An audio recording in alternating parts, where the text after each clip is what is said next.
అంటే సత్వరజస్తమో గుణాత్మకమైన విషయాలే చెప్తాయి. ఈ సత్వరజస్తమో గుణాత్మకమైన విషయములతో ఉన్నవాళ్లమే మనం. అవునా లేదా?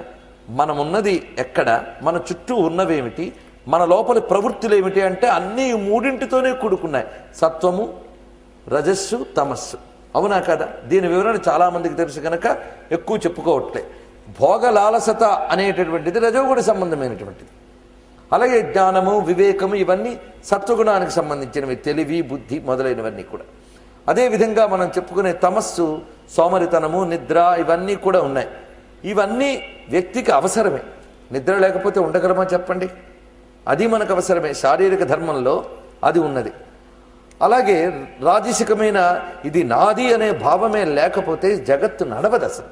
అందుకే సృష్టి దేని నుంచి వచ్చింది అంటే రజోగుణ ప్రధానమైన బ్రహ్మదేవుడు సృష్టి చేసాడు అంటే ఆ రజోగుణము లేకపోతే సృష్టి అనేదే జరగదు. అందుకు ఈ సృష్టి స్థితి లయలకి 3 గుణాలు అవసరమయ్యే కనుక సృష్టిలో ఉన్న మనకే అవసరమే.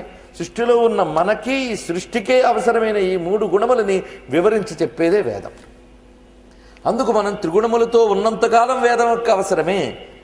కానీ ఆ త్రిగుణాలతోనే ఆగిపోకుండా ఈ త్రిగుణాత్మికమైన ఈ శరీరాన్ని త్రిగుణాతీత స్థితి పొందడానికై నువ్వు వినియోగించుకోవాలి అని పరమాత్మ చెప్తున్నారు ఇక్కడ.